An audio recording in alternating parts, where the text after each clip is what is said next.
Today on Doomed! Happy New Year! It is the first episode of Doomed in the year 2020. And we're kicking off this year by already being doomed. Is the US on the brink of war with Iran? Today we will break down Donald Trump's very dumb decision to assassinate a high-ranking Iranian official, General Qasem Soleimani, I'm sorry. I can't believe... I said this to Rania before we went live, that I was going to mess up a name at least. Wait, hold on. You're up now. Let me pull us up, because I've already screwed this all up. Let's just go live right now. Thank you for joining us. It's great being on with you. I thought you were going to screw up my name. Yeah, right. Let me actually give you the intro that you deserve here. Joining me now, my very first guest of 2020, journalist Rania Khalek, host of In the Now Soapbox channel. That's me. Hello. Thanks for having me on. Thank it's you. Great to join you, Matt. And you know what? I know Soleimani's name, but for some reason I'm reading it, and it seems like my notes have auto-corrected his name into something else. So I was just like, instead of just going with the actual name I know, I'm like, fuck it, I'm going to read this autocorrect. Well, it's like a dark humor for the times. Right. Just go with autocorrect. Exactly. So let's actually jump right into it. It's the first episode of 2020 of the show, and who knew what I was going to cover when I'm looking into what should the first episode of the year be? And then Donald Trump decides to assassinate an Iranian general who is the second highest profile leader of Iran. And it's a bizarre thing to sort of go through. It's like deja vu, because the calls to war with Iran now are basically mirroring Iraq, which was, how long ago is that? 17 years ago? I mean, we're still there. How long ago did we launch that war? 17 years ago. Yeah, no, it's insane. And it was so unexpected and really unpredictable, because this is something that no other president has done before. It's one thing when you go after like a non-state actor like Al-Qaeda or ISIS. It's another thing when you go after a country and a high-ranking official of a country that's recognized as a sovereign country by the UN. I think this is the first time the U.S. assassinated this high level of a military official of another country since World War II. Whoa, big first for us in a long USA. Yeah, right? But no, it was insane. And also, like, it's the person that they assassinated was a guy who's like, it's like there's not really an American equivalent. This guy was so popular in Iran and in many ways across the region. He was kind of like a cross between the Secretary of State, Defense Secretary, and like Beyonce. Like if those guys were as popular as Beyonce, like that was this guy. And that's who America killed. And they killed him alongside this revered Iraqi military commander who also was like considered a very heroic figure that was really well liked in Iraq. And so the U.S. just took out these like Shia superheroes. I'm still trying to digest Soleimani as Beyonce. Well, no, but like that's his popularity. It's crazy. It's like that's his popularity.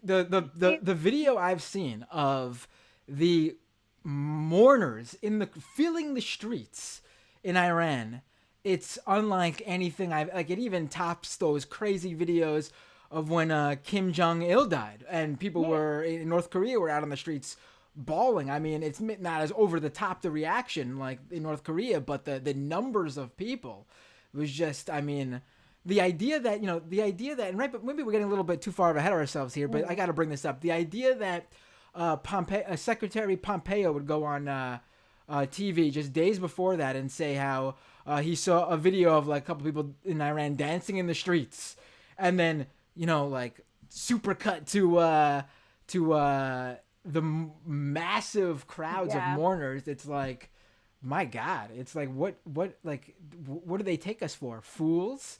I mean, and I mean, sadly, some of Yeah, us they are, do. but No, but but they're also idiots. They're also idiots because those like there was a few Iraqis that were dancing, but it was filmed by a guy from this UAE-based television station, and they kind of staged it, sort of like the falling of the Saddam Hussein statue, if you want to compare it to something. So it was also just like gullible American official believes something from propaganda channel.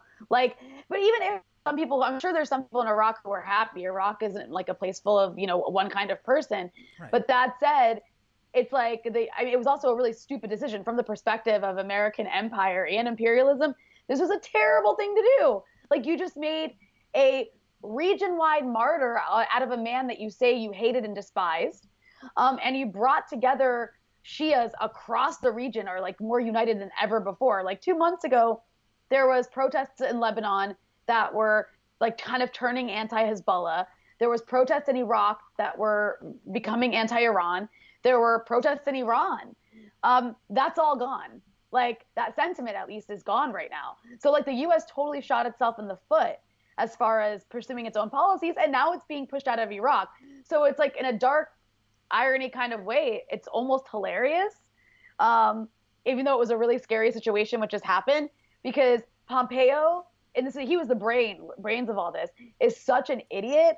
Like everything, like this policy actually did the opposite of what they had intended, which is kind of like American policy in the Middle East in general. Right. I mean, it's not even like, I mean, if you don't, even if this administration who is dumb as shit doesn't understand foreign policy, what's going on in the Middle East, relations with Iran, even if they don't get the intricacies there, which obviously is a scary thought, but that's the reality. Even if they don't, I mean, Yeah. you just need to look at human nature. Like, what do we constantly hear from Republicans, especially, about what this country did after we were attacked on 9/11?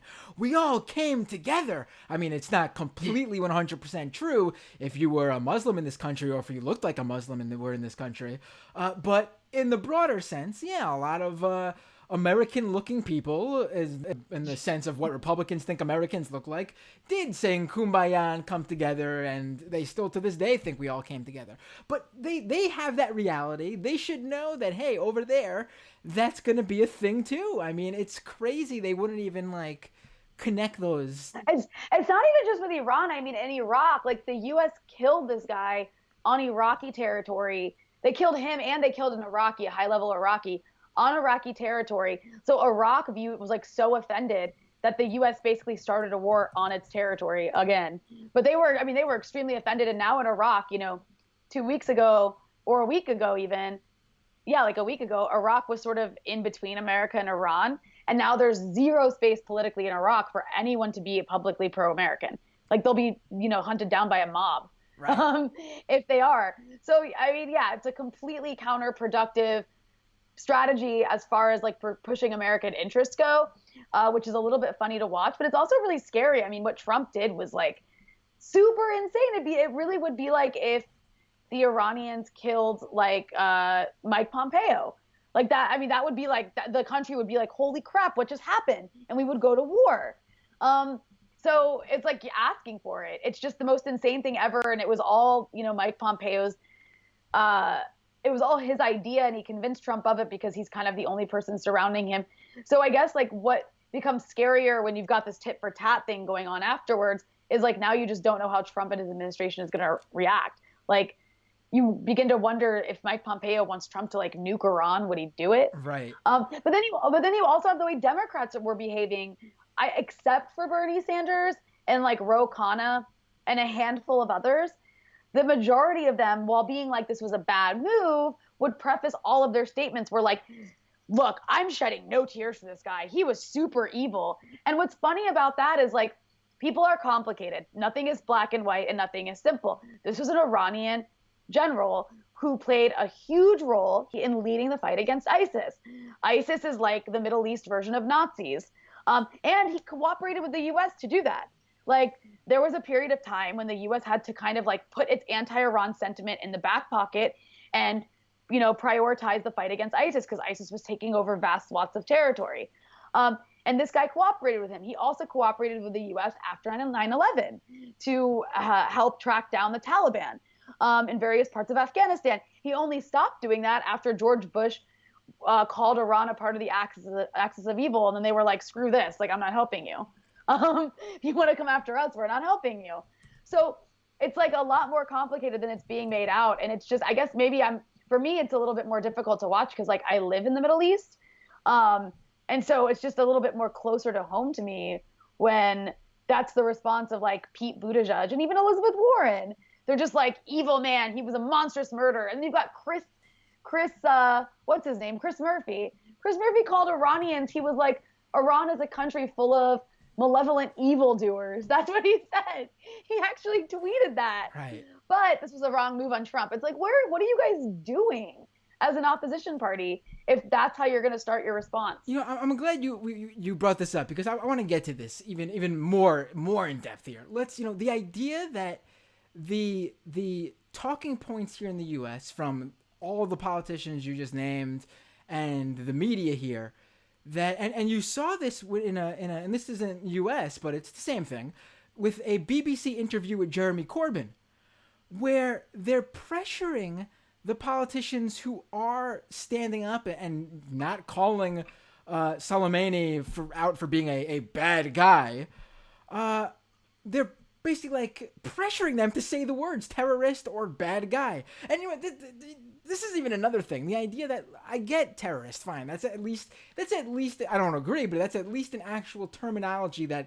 Well, actually, you know what? Terrorist doesn't even work. But terrorist doesn't even make sense here. It's like you're calling the general in a country a terror. Like terrorist is supposed to apply to non-state actors. Right. Like it's not even an accurate representation of the word. Even if he was like a mass murderer, like it still doesn't really apply.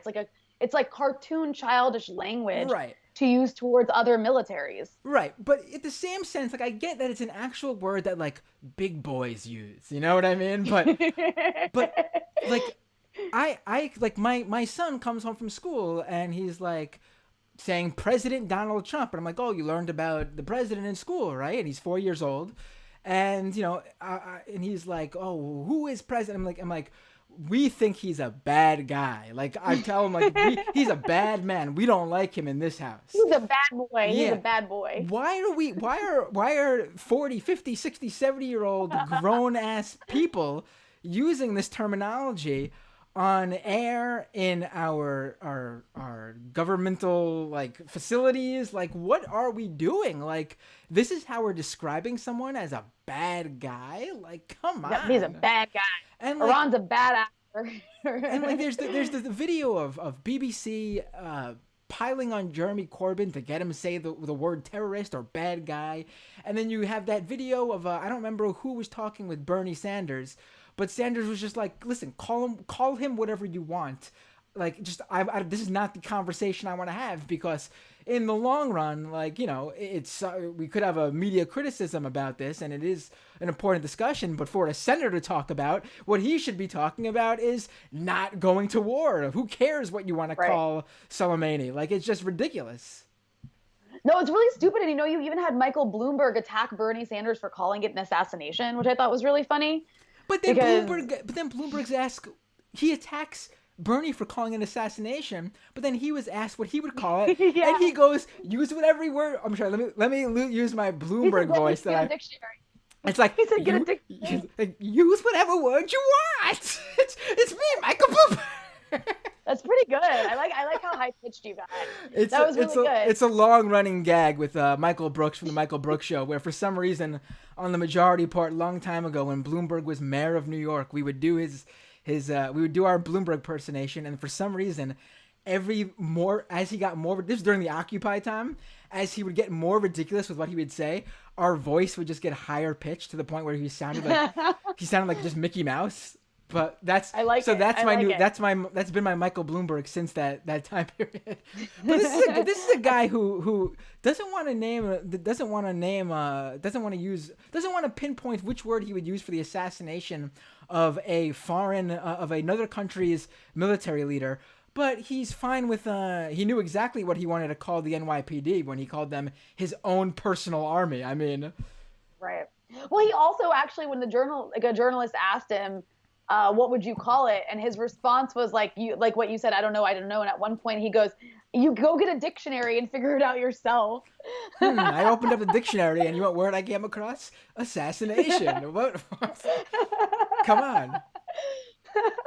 But no, the whole conversation around all of this has been extremely ridiculous, and it just hasn't been. More importantly, it shows the idiocy of the people who are in charge, yes, but I feel like it has definitely demonstrated that the Democrats are a really weak opposition party.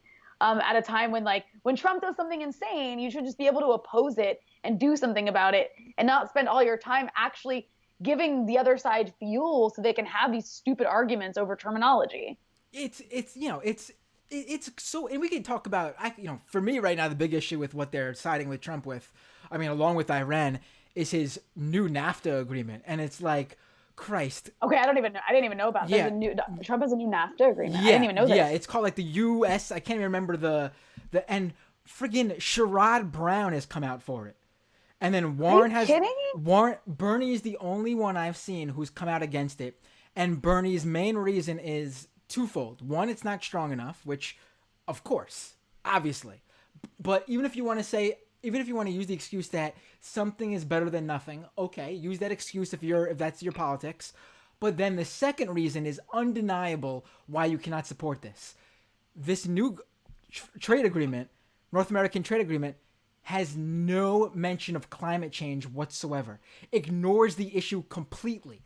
What in the 21st century, that is just a no deal right there. I mean, how do you? Yeah. So is Warren too? Warren too not supporting this? She just came out for it.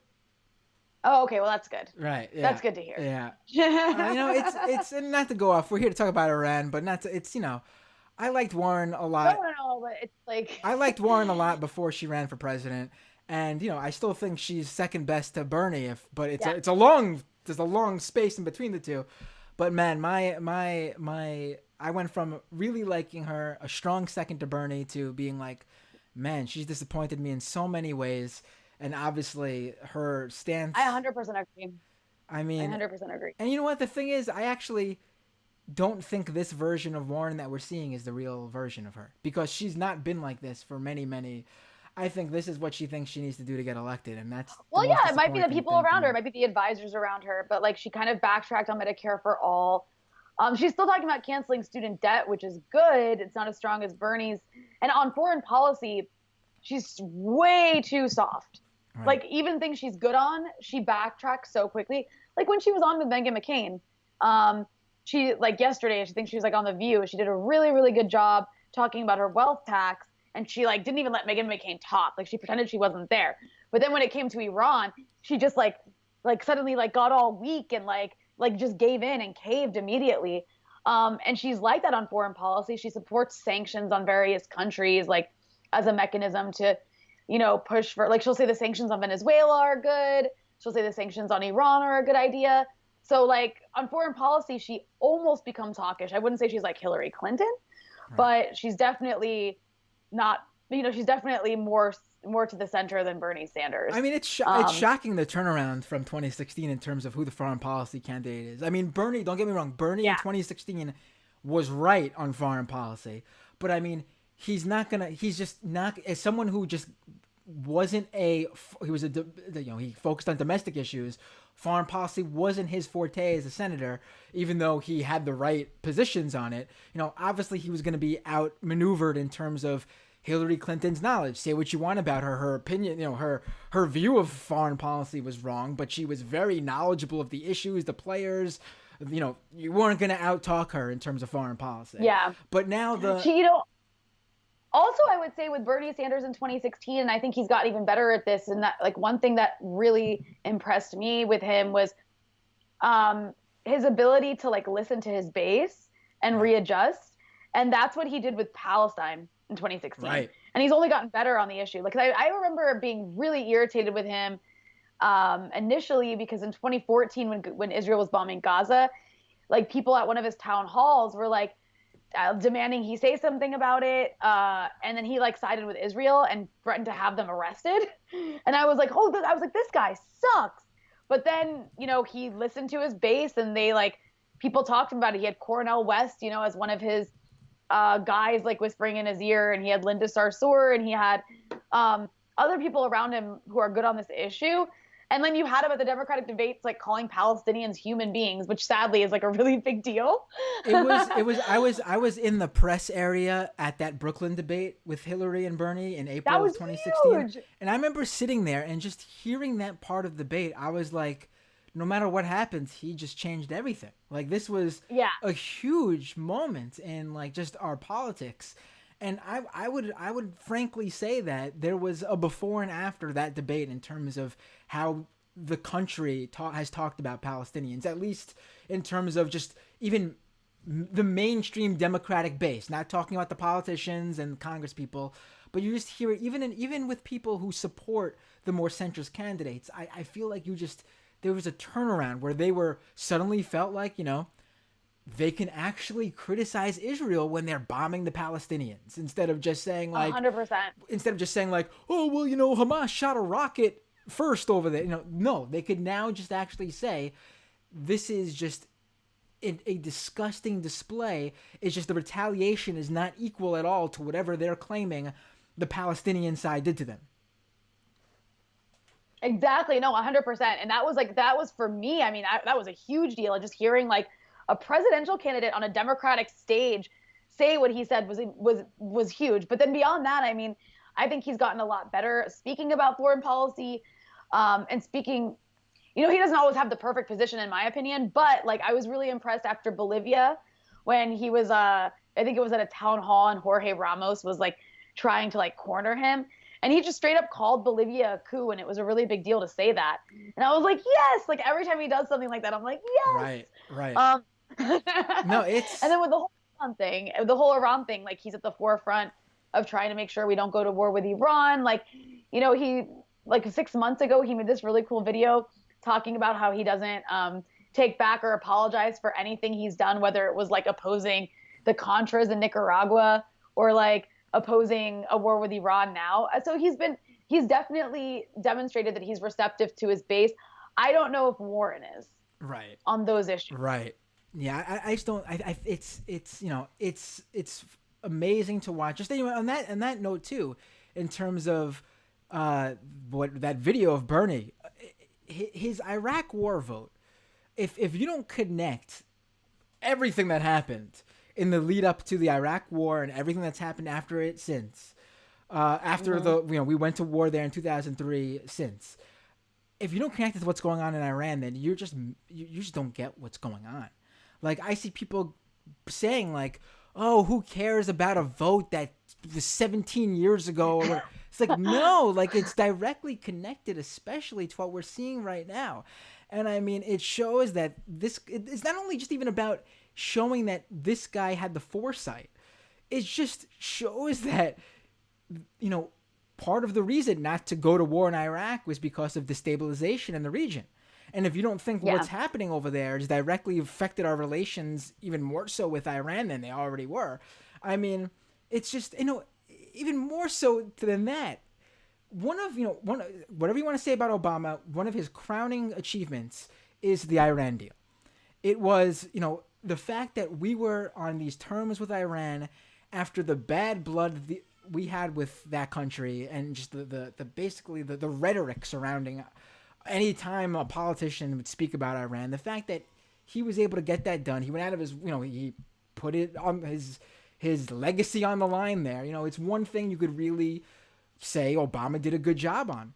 And when Trump threw the Iran deal out the window and wanted to sanction Iran, Sanders is the only person in the Democratic caucus and one of two in the Senate period who voted against the Iranian sanctions.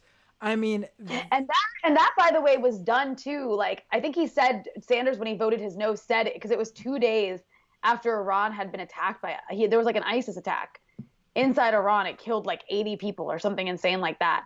And that sanctions bill was passed like 2 days after that. And Bernie Sanders, in his statement about it, mentioned that. He was like mentioning that Iran was just attacked. But yeah, that's a really big deal that Bernie Sanders was willing to put his like neck out there, because he didn't have to do that he didn't really have a lot to gain, because you don't really gain much when you go against like the war lobby or the sanctions Right, lobby. and he's been the end. It doesn't really matter in terms of his supporters, because I don't think anyone changed their mind on Bernie from that. But if you ever look online, one of the constant attacks from anti Bernie like centrists and moderates and Dems is how he voted against the Russian sanction bill. And we can criticize sanctions. Period. I think sanctions hurt the people of a country way more than the leaders that the country that the Well, U.S. especially the thinks. kind of sanctions, the U.S. imposes. Right, exactly. But the sanctions bill for Iran and Russia was wrapped up together in one. So if you wanted to vote against one, you couldn't. You had to vote against both. And they always do that, by the way. Right. They always attach things, like they did it with and there was like this there was recently the NDAA had attached to it this what they call the Caesar bill, which would Syria is under extreme sanction by the US right now. It has like no functioning economy because of it. It's really bad, and it is destroying people's lives. And the US just passed even more sanctions on it because it was attached to the NDAA. And who voted against the NDAA, which had like this $738 billion military budget in it? It was like AOC, Rashida Tlaib, Ilhan Omar, and then I think Bernie Sanders also voted against it in the Senate. And then everybody was accusing them for not voting for the Caesar bill for Syria because it was wrapped up in it. Right. Even though I don't agree with that bill anyways. But yeah, they always do that with Bernie Sanders in particular. They'll be like, he didn't vote for this bill, when it's like, no, he was not voting for this part of the bill. Right. Like, and they like wrap it up in it. Yeah, it's really frustrating. It's amazing how the anti-Trump resistance, who vocally hates Trump more than anyone, enables Trump in the various bills they support and want their politicians to vote for. It's just exactly. Like the cognitive dissonance is just stunning. It's like, No, absolutely. Sorry, continue. I got a little distracted. No, it's Hang all on. good. Yeah, I gotta turn this off. My computer's making noises. I don't hear it, so don't worry about it. Okay, good. I was worried. so let's actually bring up this, because I don't wanna miss this, because this is one of the most insane things I have ever heard in my life. Just period. Just not even about Iran. This insanity, and it's Vice President Mike Pence's tweet about how somehow Soleimani, this has never been brought up before, in all the run-up to the various wars we've been in the Middle East since 9/11, was us going to Afghanistan, us going to Iraq, us getting involved in Libya and Syria and Yemen and wherever else. Wherever we feel like, everywhere. I have never heard this at all, to try to make sense of our various moves in any of these countries.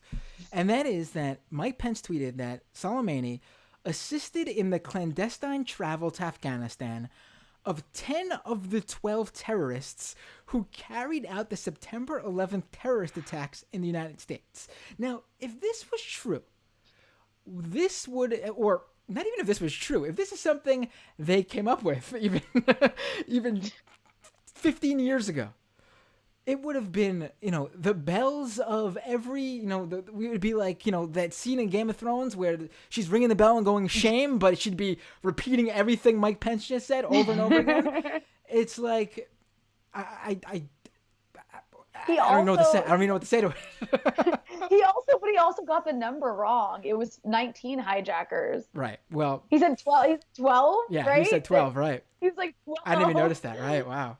It's like, yeah, no, it was definitely 19. And by the way, like 15 of them were Saudi.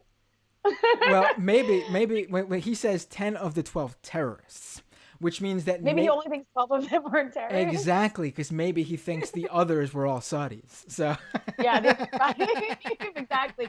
But no, it's insane. There wasn't a single Iranian involved in 9/11 because 9/11 was committed by, I think it was 15 people were Saudi, one was Lebanese, one was Jordanian, right, and I don't know where the others were from. But either way, they were all Sunni, and Iran is a Shia country, right. And Al-Qaeda hates Shias, And that's why when Al Qaeda was fighting people, like when the U.S. invaded Iraq, it started an Al Qaeda insurgency against the U.S. occupation in Iraq. But one thing that we in America didn't really understand or hear about was that Al Qaeda insurgency was actually more invested in attacking Shias, because they like saw this as like a genocidal war on Shias. Like they were like these like Sunni supremacists who wanted to genocide the Shias. And so oftentimes you had these Shia militias in Iraq forming to fight the Al Qaeda insurgency, and then they also would fight the Americans who were occupying and had invaded Iraq. And those are the guys that Iran supported. And Iran supported them for a couple of reasons. They supported them because they saw Al Qaeda next door as an existential threat, because Iran is Shia, right? And you've got this like Sunni supremacist organization wanting to kill Shias. And then also these guys in Iraq were asking for Iran's help. And so this is where you get this talking point of Soleimani killed Americans or is responsible for the death of Americans, because he helped in some way, in some indirect way, train some of these Shia militias in Iraq, who had then maybe perhaps used that training to fight against an invading and occupying American force. They always leave out that part. Right. But this talking point of he was responsible, the number they always say is 600 American soldiers. First of all, they make it act like they act like Soleimani like took a flight to America and like shot up Disney World or something. The way that they're like, he's responsible for the death of Americans. It's like, if he is, it was American soldiers who were invading Iraq. But that's besides the point anyways. This number of 600 deaths actually came from Dick Cheney. Good source. In like the days of in like 2005. And it was a completely fabricated number. That was the entire purpose of it, was just to start building a case for a war on Iran after Iraq. And it's sad because that got picked up by Democrats. Like now it's how many years later? Like 15 years later, and Democrats are leading with this talking point. And it's like, well, that's really great. You know, who started it? It's Dick Cheney. And he has zero evidence. There's no evidence behind that. At best, Soleimani trained some of these militias that may have fought Americans. That's about it. Right. So that talking point is complete BS. That this guy was responsible for just killing so many Americans. I mean, Rania, you say Iranian Revolutionary Guard. Pence says Al Qaeda. Let's just call the whole thing. I don't know, Muslims. Ooh, I mean, that's really what it's about when it comes down to it, right? I mean, they're all the same. But what's insane about this too is like, these guys aren't stupid. Well, maybe Mike Pence is stupid, but Pompeo's a little bit smarter. He's stupid, but he's smarter, and he understands. He's been there since, Donald Trump's had policy in the Middle East. And at the beginning of Donald Trump's administration, the U.S. was still fighting ISIS. They know that, and they know who was at the forefront of that, and they know this guy was. So they know what they're saying and doing. Mike Pence, though, is a little bit dumber. I mean, he's like an apocalyptic, like psycho end timer. He's like ready for the apocalypse and the rapture. So like, I think he really believes that stuff. Right. So, but what's amazing to me though is like, these guys hate Iran so much, but they love Saudi Arabia, and Saudi Arabia is actually like has an ideology that's responsible for like for Al Qaeda and for the kinds of terrorism that they claim to be so terrified of. I mean, they literally just killed not too long ago an American journalist. Yeah, well, I think he had a residency, but he was he was practically American. Right. Yeah, and like they chopped him up with a bone saw. Right. They chopped the guy up with a bone saw.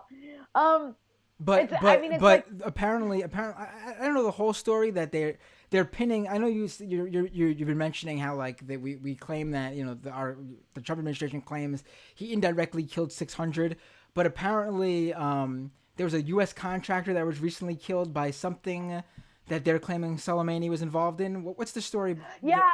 So there was a contractor. At first, they hadn't released his name, and that was really weird they hadn't, but it turns out he was actually Iraqi American. So I think they hadn't released his name initially to protect his family in Iraq. I don't know. But he was like working as a contractor for logistics at a special operations base that not very many people were familiar even existed. And there was like someone had fired rockets at it, and the U.S. immediately blamed this unit of so there's something called the Popular Mobilization Forces in Iraq, or the PMF. This group started out, it's like a paramilitary organization that came into existence when ISIS took over large swaths of Iraq. And it was like a bunch of people just volunteering to go fight ISIS. And the majority of them are Shias because the majority of Iraq is Shias, but it also has Sunnis in it. It has, I actually a couple of years ago embedded with the Yazidi PMF unit, you know, because Yazidis were like being genocided. So they had a PMF unit. But ultimately, this PMF organization was absorbed into the Iraqi state, and it's now like an Iraqi institution. But it has different units, and one of them is called Kataib Hezbollah. And this is different from Lebanese Hezbollah, if anybody even knows what that is. And the U.S. blamed this unit. Trump doesn't know. Does not. Yeah. In case Trump's watching, I don't want him to get the two mixed up. But anyways, the U.S. blamed this particular group, this particular unit of the PMF, for firing these rockets and killing this contractor. And the unit denied it. They were like, we didn't do that. But instead of just like waiting and figuring out what actually happened, the Trump administration reacted by bombing their bases and killing 25 of them in response, which is totally proportionate, right? And so then they were really pissed off. And that is what sparked the protest outside of the U.S. Embassy in Baghdad, is you had all these PMF, they were pissed. They killed 25 of them. And the 25 they killed were at a base in Anbar province with a bunch of PMF guys who had like been at the front lines of fighting ISIS.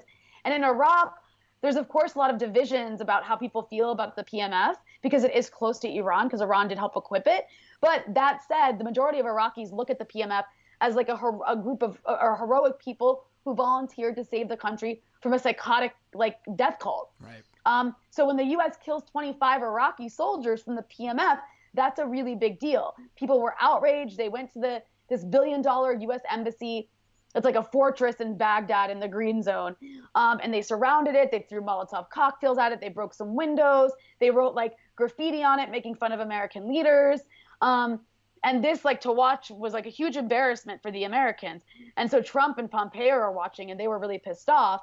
And then, you know, you had some Iraqi and Syrian collaborators with the Americans who had intelligence on Soleimani. Qasem Soleimani was coming to Baghdad, in fact, according to the Iraqi prime minister, to deliver a message about some Saudi like de-escalation initiative to de-escalate tensions between Saudi and Iran.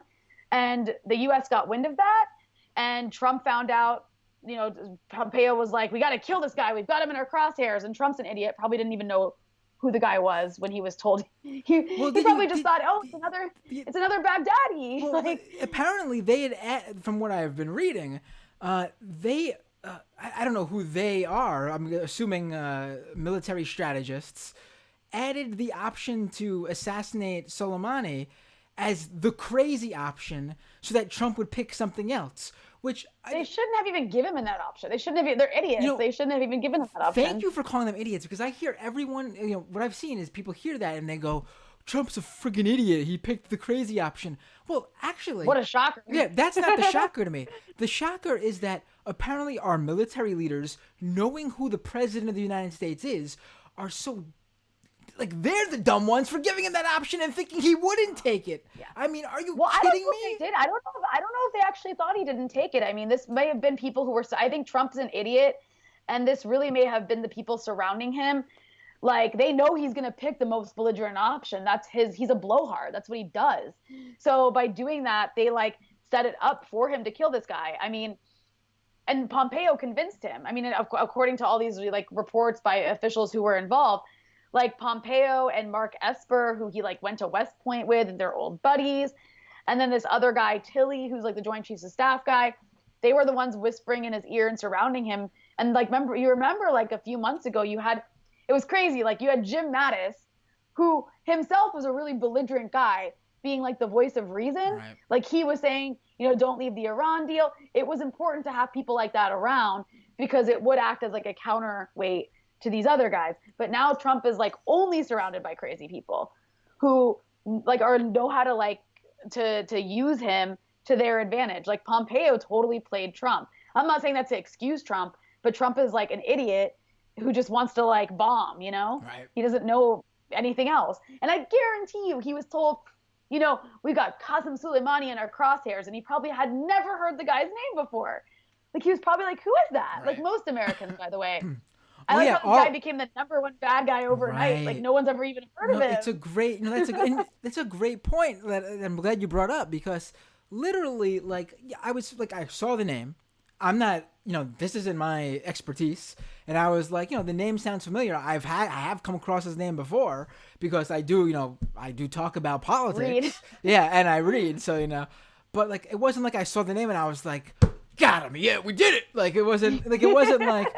Like, and the idea that they It wasn't like Osama bin Laden. It wasn't like right, a household name. right, Yeah. or even Saddam Hussein, or even like I don't Yeah. know, like I mean, I'm more familiar with Ahmadinejad, and Bashar. Ahmadinejad isn't Yeah, even in Bashar power. Yeah, al-Assad. right. Like Yeah. Rouhani, I know Rouhani. I don't know, like I Yeah. really don't know Soleimani off the top of my head, like as if he's some sort of household name. And I'm someone who just told you I know. I could name Rouhani, Ahmadinejad, I could the Shah, I could go on, but I mean. Soleimani Yeah. wasn't one of those guys. The Shah. You said the Shah. I mean, he was somebody who was known obviously to U.S. officials because they don't like him, and the reason they don't like him isn't because he killed hundreds of Americans. That's not. I mean, that's not the reason. The reason they didn't like this guy is because he was in charge of the Quds Force, which is this kind of like the Iranian JSOC. They're responsible for military operations outside of Iran that are like that involve like training Iranian allies. So that means like Hezbollah in Lebanon. That means working with the Syrian government in Syria. That means working with or like with Hamas in Gaza or with the Houthis in Yemen. So Iran has done since the war on Iraq, which they viewed as a huge threat to them. They were being surrounded by the Americans in Iraq on one side and Afghanistan on the other side. They're being called the axis of evil. So they developed this strategy of creating partnerships with these forces. America just calls them proxy forces, but they're actually just local groups that already exist that Iran came and was like, hey, we'll give you weapons and we'll help train you. Let's be friends. And then that way, years down the line, Iran actually has built this kind of like regional alliance against the Americans and Israelis and Saudis. And that's what the Americans find so threatening. And that's why when Iran bombed these American bases in Iraq, they said right afterwards, they were like, if you respond or if you retaliate, Hezbollah is going to hit Israel. The PMF in Iraq will hit the American embassy. The Houthis are going to hit Saudi Arabia. And we will happily hit you guys at your bases in places like the UAE. And so that was a big threat. That's what America's been so terrified of, is Iran has really developed this like regional force, what they call the resistance axis, that really challenges and does act to a degree as a deterrent against American and Israeli and Saudi aggression. So that's why Iran's such a big threat. On top of also it sits on top of a lot of oil and like doesn't, let the Europeans and Americans have it for free. Right. Right. There's that too. Right. I'm looking up something that I wanted to bring up that I just remembered as we were talking, and we were bringing up the idea that we've been talking that the whole thing that the idea that we have to call him a bad guy or a terrorist in this country, and then you bringing up how he's not a household name or whatever, because he's not that. And then I just, I remembered, and I'm looking it up now. I'm not sure which U.S. general said this. I think it was McChrystal, so I'm just trying to find out right now. But he brought up apparently a couple of years ago in an interview, he said something like, the idea that that Soleimani is just a bad guy, period, is just not correct. He's just a general who believes in his country and is fighting for his country in the same way I am. And we just, we have different interests. And that's how a U.S. general basically defined Soleimani. So, I mean... 100, yeah, exactly. That's actually like as simple as it is. It's that simple. Right. It's completely that simple. And I guess I could see how a general would be able to relate to that. And if he said that in like 2015, you said 2015? I'm not sure the year. It was a few years ago, yeah. If he said that when ISIS was a big threat in the region, it would make sense because at that time the U.S. was cooperating more, not necessarily like fighting alongside Iran, but they had to cooperate to a degree, like give each other coordinates so they didn't hit each other and just kind of stay out of each other's way. And they were just kind of fighting the same enemy. but yeah, it's totally true. Like that's exactly 100% true. And if you go back and look at news reports from 2014 and 2015, you'll actually find a lot of them about this guy just saying he's an Iranian general helping fight ISIS. Right. Like nothing more, nothing less. Right. So it really is like there are definitely neocons who've hated him for years. The Israelis have absolutely despised him for obvious reasons. But what I find really interesting is what Trump did is so crazy that, like, according to some people I've spoken to, the Israeli Defense Ministry was really pissed off about this. Even though the Israelis have wanted to kill him in the past, they were really, really angry about this for a couple of reasons. I mean, one, it would make him a martyr across the region.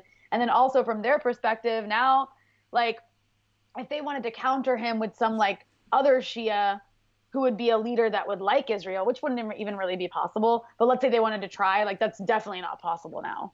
Like, if there was a 1% chance before his death, now there's no chance. Right. And also, what's really funny too is, like, the Saudis actually sent, like, a delegation to the U.S. and to the U.K. to advocate restraint. Like, the Saudis have been advocating for a war on Iran for like 2 decades almost, and this was too much for them because for countries like Saudi Arabia and Israel, like, if there's going to be an American war with Iran, unless that includes America invading and Iran having Americans to retaliate against, like soldiers, the next thing that Iran's going to do, if that doesn't happen, if America's just going to bomb from the air, is Iran is going to hit America's allies. And so that means that Israel and Saudi Arabia actually end up bearing the brunt of American escalation with Iran. So they don't want that. So this was such a rogue move by America. Like, even the Israelis and Saudis were like, what the fuck? Right. I mean, let's kind of crazy. Let's even talk about the retaliation from Iran. They felt they had to act, obviously, if anything, to show, that they're people, that, the leaders had to show the Iranian people that, hey, we're not going to just let America walk all over us and assassinate this guy. So they, the other night, there was a missile attack on a base in Iraq that was housing U.S. soldiers. And at the end of that attack, we found out that apparently there were no casualties. Is that correct? Yeah. There were no casualties. I know there were no U.S. soldier casualties, but there were just no casualties, period. Not Iraqi, not American. Yeah, no casualties. They just hit the infrastructure. Now, from what I understand, I mean, Iran purposefully, it appears to me, has done this because they could have done something more and not, obviously the U.S. was at least prepared for a possible Iranian retaliation, especially on a military base. The U.S. soldiers would probably have been in bunkers or something like that, and in some sort of safe area. And Iran seems to have just done this as like a show of force, not actually to. I mean, if someone died, someone died, but it seems like they did something that would have minimized that. I mean, they spent days like warning they were going to retaliate. So that was one thing. They were warning ahead of time. They sent messages to the Iraqi, to their Iraqi contacts to warn about it, so that people would get out of the way. And also, look, a war between Iran, nobody wants a war. Like, I don't even think America really wants a war with Iran. Well, some people here do want a war, but yeah, I think the American people do. There are some, not just American people. I mean, even within the government, like not a war like this. A war with Iran would not be easy, and it would cause devastation to oil production across the Middle East, because Iran demonstrated. You mean it wouldn't be easy like it was in Afghanistan and like it was in Iraq? Right. No, like those are easy compared to this. Like, Iran is a country of 80 million people. Right. It has a dedicated and well-functioning military that has experience fighting, like, maybe not conventional warfare, at least not in recent decades, but they're battle hardened. They've been fighting ISIS, and so they're well trained. They're also, like, after Qasem Soleimani, they'd all be like ready to go. Like, let's do it. Right. Let's do it. I'm going to, like, die for my country, I think a lot of people in this country view Iran like they view Iraq and Afghanistan. It's just incorrect. I mean, just because there's Muslims living there, or, you see brown people living there. It's like a huge difference too. Iraq after, like, the U.S. invaded Iraq after it spent a decade starving it. Right. And Iran's like a modern day society. Like, just because there's different rules there. Right, exactly. Well, I mean, Iraq had, like, infrastructure and institution, but they'd already been decaying. because of the crippling sanctions and because the US fought a war against Iran in the 90s and destroyed a lot of its infrastructure. Iran still has really great infrastructure. It has functioning institutions. It's a much larger country and it has bigger allies. Like when the US invaded Iraq, no one was really willing to stick their neck out. We live in a different world now where China and Russia certainly would not be okay with the US invading and occupying Iran. And on top of that, the US public, like you're not going to have any politicians who can win, who can sell an invasion of Iran. Like you don't have 9/11. With Iraq, you had 9/11 to help sell whatever you wanted to do, right? You don't have that anymore. So the US doesn't want a war. And also the US, like the Pentagon, wants to shift the focus from the Middle East as the enemy to China, Russia. That's what they see as the new enemy. That's what they want to focus on. So being tied down in wars in the Middle East doesn't really make sense from that perspective. So you actually do have a debate or like an argument. You do have disagreement inside the government, inside like the intelligence community, if you will, about a war in Iran. Not everybody wants it. I can't remember why I started saying that because you like asked a question and now I forget what it was. No, I brought up how we were talking about the retaliation and how basically they went out of their way to sort of make sure that it was right. Right. So what I was saying about Iran is like that said, if there was a war with Iran, America is not going to be destroyed. Iran would be completely destroyed. Right. Like for Iran, it's an existential issue. Like America can screw around and like escalate and it can blow up and nothing's going to happen to Americans in America except people who have to go fight it. Right. But like for Iran, it's like that's where the war would be. So they have even more incentive to not want to have a war. I mean, one of the stunning things to me, and I get there's multiple layers here. It's not like Iranian leaders being nice guys or whatever. There's a strategy behind it. But it is stunning to see the rhetoric from Iran when you compare it to the rhetoric coming from our leaders. You have they're on TV basically saying, making it clear as day that we're going to retaliate, but not against American people, American citizens, in terms of just your everyday. I think there was even something I saw where someone was saying something about how we must not touch American doctors, American media people, if it would only serve Trump's agenda, we leave them alone. Our beef is with American leaders, so our retaliation will be on American military bases or American military infrastructure. It will not be on. I mean, again, there's strategy there. It's night and day with the rhetoric you hear from. Yeah, Trump is like, I'm going to destroy 52 Iranian cultural sites. Right. It's crazy. It's just, he tweeted that. I mean, that sounds like a terrorist to me. If we're gonna go on TV and badger politicians to call Soleimani a terrorist, then we should be doing the same for Trump. If he's gonna start tweeting, he's gonna bomb cultural sites.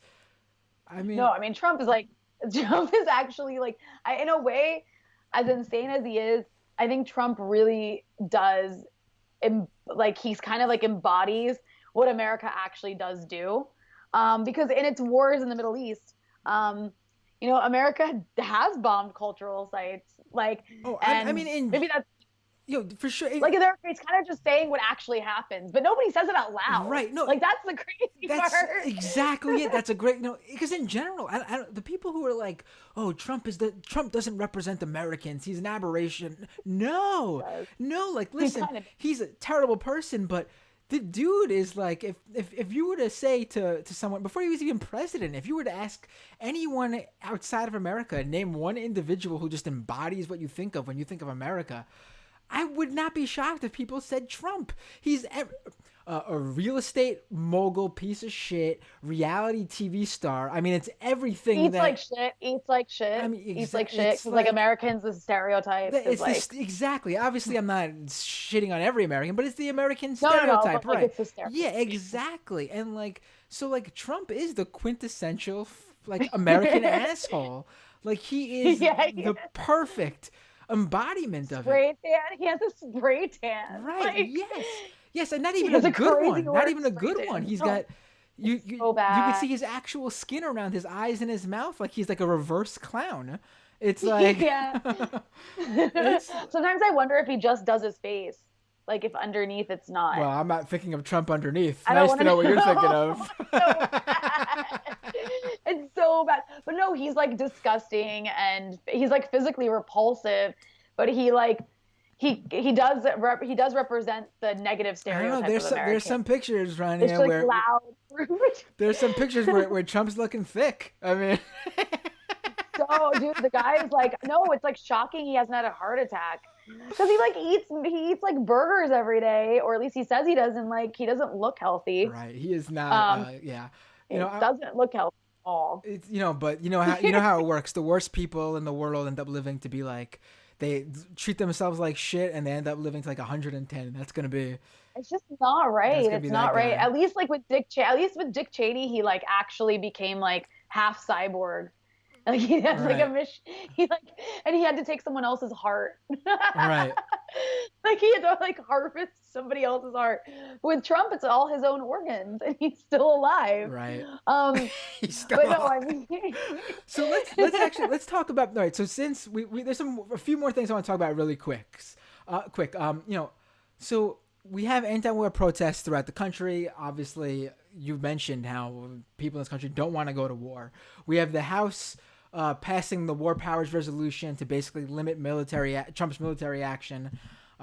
We have Republicans who are saying that it is I think Sarah Huckabee Sanders went on TV and said that the idea that Congress can have a say in that is the most ludicrous thing she's ever heard in her life, which basically means she thinks the Constitution is the most ludicrous thing she's ever heard in her life because yeah, that's the American laws. I mean, that's the deal here. That's how our country works. uh, We have basically, from what I've seen, Iran has, and this could be, guided by the government, or it could be just rogue Iranian hackers. I've seen two things. That one, we've already seen Iranians hack certain government websites and deface them, which is basically the equivalent of someone spray painting graffiti, Yeah. right? So that's just who gives a shit. But then I've also seen that there's some sort of electric grid in the U.S. Now again, this could be just bullshit. I don't know, right? I mean, this is the same shit they said with the Russians. They had entered our electrical. But with Iran, it's even more crazy because like Russia might have the capacity to do that. Like Iran's like suffering under extreme sanctions right now. They can't even get certain medicines in their country. You think they have the resources to like hire to figure out how to hack America? Right, like right. what? Basically, I'm bringing these things up to get to the big thing that I've seen, the big conspiracy that I've seen in just the past day. And that is that Ukrainian flight that crashed in Iran. Literally, it must have been what, an hour or two, if even that. Maybe That even was like 2 hours. It was like 2 hours or something after. after the missile attack from Iran retaliating on the U.S. Soldiers at that base in Iraq. At the same time, I also saw when this was happening, there were reports of an earthquake in Iran. Now, I'm not sure if this is like all. There was like two. There was two. Now, I don't know if I've not looked more into this because I've been reading up about this flight issue, but about the earthquake, I'm not familiar. Now, I don't know if this was a natural thing or if it was like, when North Korea is doing their tests and, we pick up our earthquake, movement when it's really just, it's not natural. Like Right. yeah, practicing a bomb or something. Right. Now, I'm not sure what the case is with the earthquakes. But it's just the fact that it all happened in Iran within hours, just craziness. But this flight now at first it came out and it was said to be have nothing to do I think something like 150 or 160 people were killed in this crash. Terrible, obviously, yes. But I mean, at first it came out that it was just a coincidence, a tragedy. Now we're hearing that the U.S. Is saying that this plane was shot down. I am skeptical. No, I am too. It's not totally impossible, skeptical. obviously, but it's sure is sketchy. I mean, it's not impossible that Epstein killed himself, but it sure is sketchy. I mean, Yeah, I more clear cut on that. I'm more clear cut on Epstein.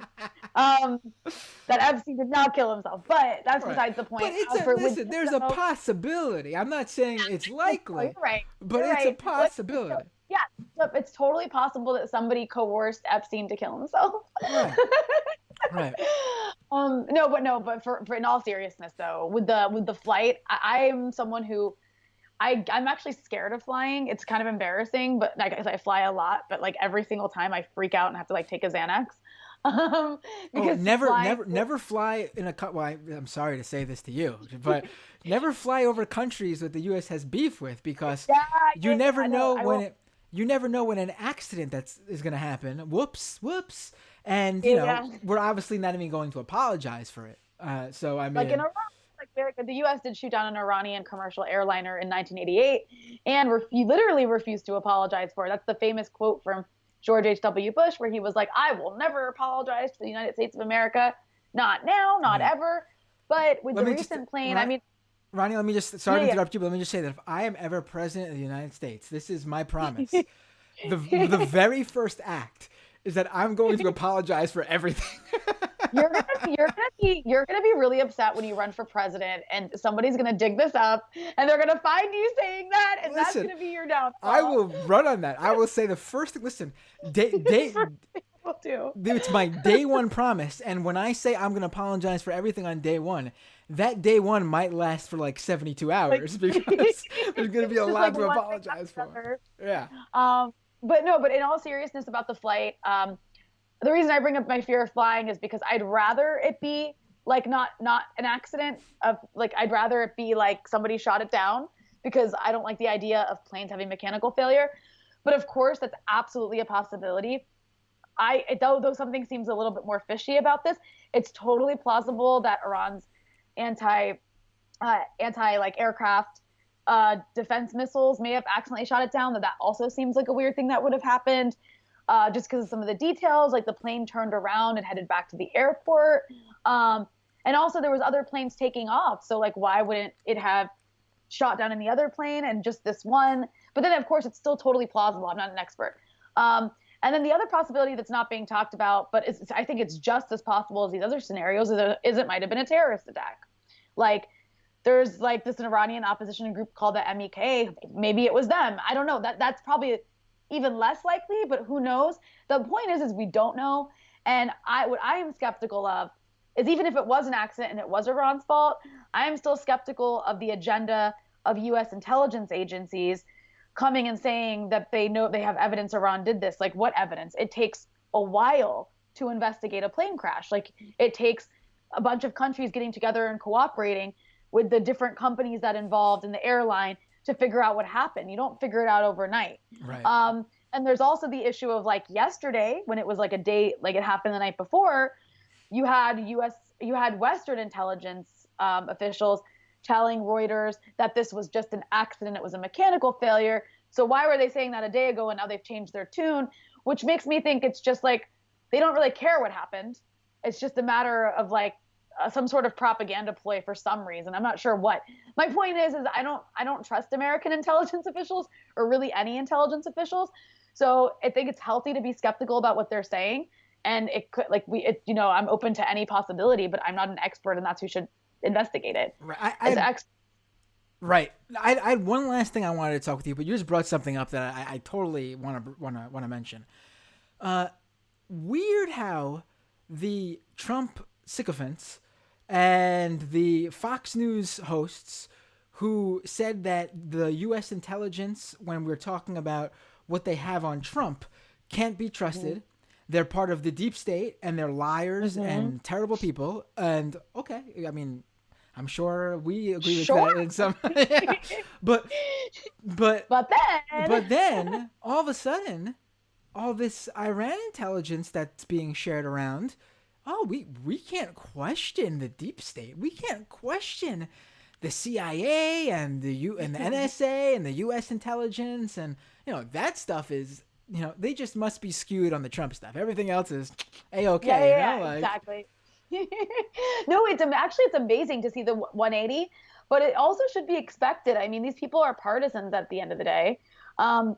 And I think this really brought it out because just like the support for any little thing Trump says, no matter how absurd it is, just like got so in your face. And I think there's like two sides of it, right? Like Democrats, when Obama's president, are like, yeah, it's cool if he wants to like assassinate people abroad without, or Americans abroad without charges or like being sentenced with anything, whatever. We trust him, you know? Like they kind of acted the same way when Obama was president and was like gobbling up all these executive powers that were actually like really dangerous and now we're in the hands of Donald Trump. So I feel like you definitely see both sides act like this, but it is definitely like way more extreme on the Trump side. And I'm waiting for someone to make a video. I'm surprised no one's done it yet of like Fox News on like Ukraine Gate versus, not that I always agree with it. And I'm not saying I even always agree with that stuff or anything like, but I think it's healthy to be skeptical of the intelligence community or whatever you want to call it. But like, yeah, Fox News on that stuff versus Fox News on Iran would be hilarious. The hypocrisy is just unbelievable. Yeah. Now, let's get to this one last thing. Obviously, it's not as important as all the other stuff we're talking about, but it's still, to me, something to mention. And it's a good way to sort of end the show, I guess. Yeah. So you tweeted something that was just, do you recall exactly what you said? It was just like an anti-war sentiment. It wasn't actually, you know what? It wasn't even that anti-war. Okay, it was anti-war, but it was like a friend of mine had flown into the U.S. And he told me on his way in, like, the level of security was like nothing he'd ever seen. You know what, it was like they were... I totally forgot about this. I'm glad you brought it up. Yeah. How we're apparently giving Iranian Americans shit on the borders here. Yeah. Yeah, he's not even Iranian American for him. That was happening in conjunction with this. He was saying the security was insane. He actually got pulled out for secondary screening, like on his way in to Customs and Border Enforcement Patrol, and he's not even Iranian or anything, but like he just looks dark. But the point I was making was that, he said there was this like insane level of security, like they're scared Iran is gonna do a terrorist attack on an American airline or something, which is ridiculous. And that's why I made the point. I'm like, Iran doesn't do that. Al-Qaeda does that. But it's like the point is our leaders clearly know that what they did made America less safe. And like if this is their reaction to it is having this insane level of security, then obviously they knew it was something that was going to make everyone less safe. That was the point I made. It wasn't that controversial. There was nothing controversial about that, actually. Right. And AOC liked it. And then all of these like Iran regime change trolls, like mixed in with Syria regime change trolls and like just like other like pro-war people lost their shit. And they were like, oh my God, AOC liked a tweet by Rania Khalek, who's like the devil incarnate. And like she must be condemned for this. And it was just like a day of it. And then like the Free Beacon wrote a piece about it. Oh my God. And then like it was really, really, really, really stupid. And then she unliked the tweet ultimately and like apologized to one of these people in a DM. Well, according to them, we don't even know what I don't know if she did. I do know she unliked it. And like, look, I get it. She's a politician and like whatever. Like at the end of the day, I don't give a shit. It's just a tweet. Right. It's more like a pattern. Like she did this with Jeremy Corbyn. Like when she said Jeremy Corbyn was really cool and she liked him. And then all these people were like, he's an anti-Semite. And then she was like, "Oh my God, I'm so sorry," and she like apologized for it. Right. I think the issue is sort of, I can't even imagine all the replies and DMs and all the shit she gets every day. And I think when you're at that level and you hear someone saying, "Hey, this is going to cause trouble for you," the easiest thing is just to undo it. Undo it, just so I guess my concern is more like if you're gonna cave that easily for little things. Like, and to right wingers, like these people don't like you. These people don't like AOC. These are people who some of them were like, "Oh, I really respect your work." It's like, no, you don't. You literally hate everything she stands for. Right. Like she's like voting against wars and you want them. Like that's the opposite of what you like. But if you're going to cave that easily to pro-war idiots, like for something so silly when it could just be ignored, then like, what are you going to do when you actually face a real challenge? And so maybe that's like, I hope I'm totally wrong when I say that. I really hope I'm just like being. She's been pretty good so far, so I think it's just No, she has. I don't see her voting for wars, and that's really great. That's really great, and I hope it stays that way. And I don't think she's going to go voting for wars. I just feel like with a lot of these people, and it speaks more to who has power and who doesn't, because a lot of these new progressives in office like have these progressive bases, but they end up reacting and responding more to the right because the right has more power. And then like when we're upset about something, like when AOC praised John McCain as like an example of human decency, and we were all like, "What the fuck?" Like she'll never respond to that. You know what I mean? Like it's not just her. I think it's a symptom of something bigger, which is that even though it feels like progressives have more power, we still don't. Like as far as like for as part of like being organized and being able to put pressure, on our officials, we still don't have the power. The right has all the power, and that pisses me off. Right. And I hope we can like figure out a way to change that. I sort of just looked at it in like that whole silly thing with your tweet on with AOC and the people who really don't like you, it seems. Very specifically don't like you. Each his own, yeah. I just compared it like in my head, just like it just hit me at the same time with Joy Behar on The View going, aha, Trump, guess who doesn't like you anymore? Richard Spencer, welcome to the resistance. He's anti-war, so he's anti-you. And it's like, it's like Rania just basically tweeted something that, I mean, even if you disagree with her on, I don't know, Syria or whatever these people don't like you for, I mean, this has nothing to do with that. It doesn't speak to anything else. It's not like it's something that's just a progressive point of view, and it's sharing an experience from someone else that they're receiving on that's bad, because of Trump. Whereas Richard Spencer isn't like all of a sudden, it's not like Richard Spencer came out like had an epiphany and was like, I'm not a white supremacist anymore. I'm also anti-war. No, actually, his anti-war views are specifically actually motivated by his white supremacy. He's an anti-interventionalist, not because he doesn't want to kill brown people overseas, because he wants white people to be the center of attention here in the U.S. Yeah. He wants to focus on making American white people strong. Right, exactly. Like, why are we going to build up their stuff over there when we got to like make sure we keep brown people out of America? Like, we should be building walls, not bombing people. That's his thing. Right. He's also probably thinking too that, oh man, if we do another war, we're going to have some more. I mean, maybe Trump won't do this, but the next president's going to bring in some refugees. I mean. Yep. No. Of course, that's factoring into him. He's like a fascist. Right. It's it's just so. Rania, you're not Richard Spencer. That's my point. Thank you so. That's like the best thing I ever heard all day. Thank you so much. I needed to hear that. You're not the devil incarnate. You're not Richard Spencer. Yeah. No, and thank you for having me on, because I like apologize in advance for anyone who's gonna like yell at you for having me on. Listen, I'd be happy to have you on again, and they could yell at me all they'd like. Where can people follow you and find your work online? I have a website, raniakhalek.com, where I like put up my videos, and then also Twitter. I'm very active on Twitter at Rania Khalek. That's it. All right, perfect. Rania, take care. Thank you very much. Have a good night. Thanks, Matt. You too. Happy New Year. You too. Hope we don't die. No, well,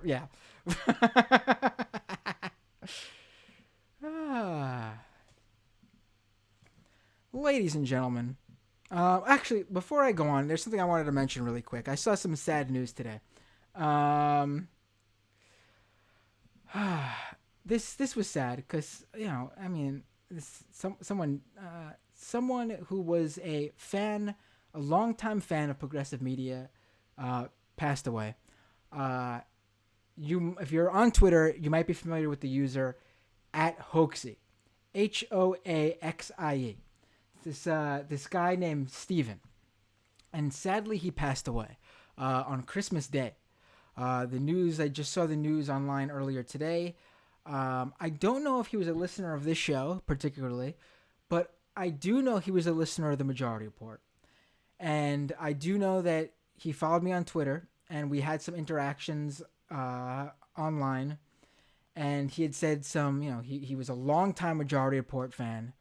I remember seeing tweets from him saying, "Oh, great show today, guys."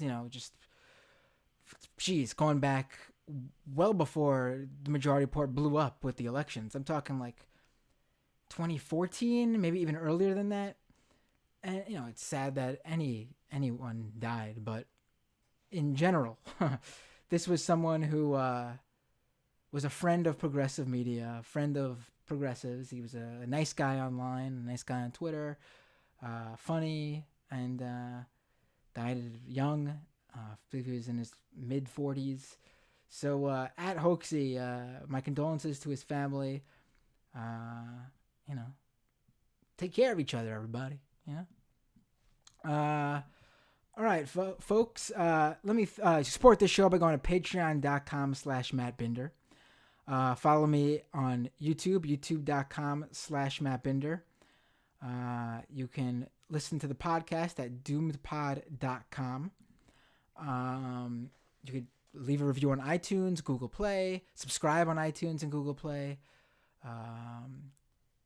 Follow me wherever at Matt Binder on Twitter, Facebook, Instagram. I'm at Matthew Binder on TikTok. I don't really use TikTok yet, but maybe I should start. It seems like there is a strong Gen Z, like leftist media, like doing like funny but videos that say something on there. I should jump in there and see what's going on more. What else?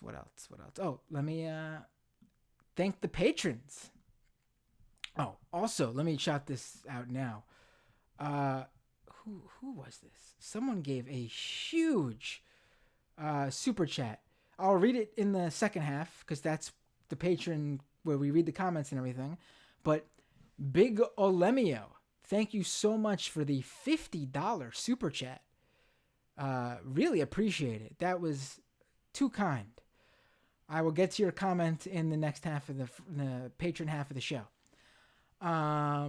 So the patrons who make the show possible are Abigail T, Adam Q, Alan B, Andrew C, Andrew H, Angela, Ari R, Ben, Benji, Bobby M, Brosnan, Champagne Kami, Christine H, Coladict, Colin R, Connor R, Cracker Barrel, Cyber Snowstorm, Dan K, Dan M, Dank Uger, Dave K, David Z, Dragon Slayer, Eugene B, Fraz K, FTW All Day, Future MD, George A, Greg D, Grim, Ian Curtis J, Jack D, Jameson Test, Janelle A, Jasmine H, Jeff K, Jeremy M, John B, John S, Jonathan B, Jonathan L, Joseph R, Joyce M, Justin S, Katie S, Kaushal, The Putin Machine, Lisa D, Lisa H, Mark S, Matt Z, Max W, User Me, Melissa M, Mitch V, Michael B, Michael J, Michael M, Mr. Dinks, Nicole A, Namde Net, No Style, O Death, Penelope D, Qster, Ryan Left His Best, Scott R, Sean H, Stephen R, Stephen S, Struggle Session, TM, Tammy G, Terrence R, Thaddeus A, This Is Not Pizza, Tina M, Todd K, Tom G, Why That Tie Guy, Will P, Wutopian, Zachary P, Zarin, and Zoe G. List is getting long. But we did actually lose some people on in the new year, but list is getting long. And again, once we hit the goal, I'm not going to be able to read all the people in every episode, all the patrons for every episode. The whole episode will be reading patrons. So get in while you're guaranteed a shout out on the podcast. All right, so let's go to the patron half. Oh, let me do this because I thought this is perfect for this episode. There are a few people who have been obsessive about hearing my old punk band. Back when I was in high school and college, I was in a locally successful. We played a lot in New York City, punk band. In the punk scene, we weren't like known or wherever, but we played Irving Plaza, CBGB's, Knitting Factory, et cetera, et cetera. And people have been asking, hey, I want to hear one of the songs. So I saw a tweet that said, a lot of people talking like they had the right take after the Iraq War and the lead up to the Iraq War, right after it. Let's hear Let's see what this take was if you were so correct. And I can proudly say that at the age of 16 in this punk band in late 2003, we wrote this song that was specifically about the Iraq War, and it was anti the Iraq War. And I usually end the episode with a song.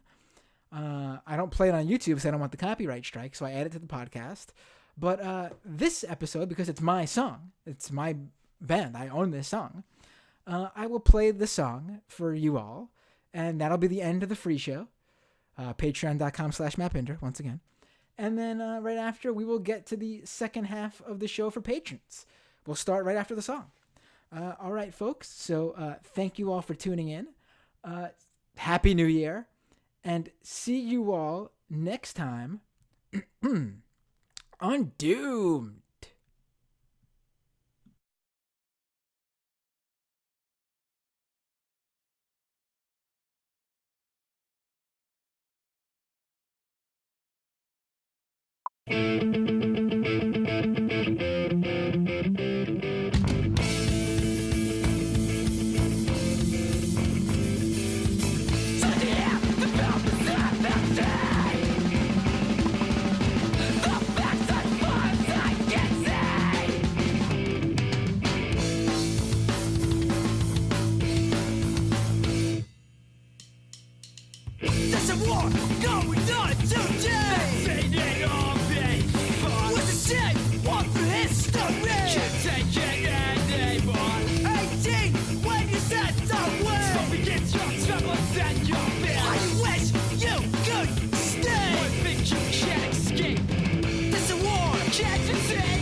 All right.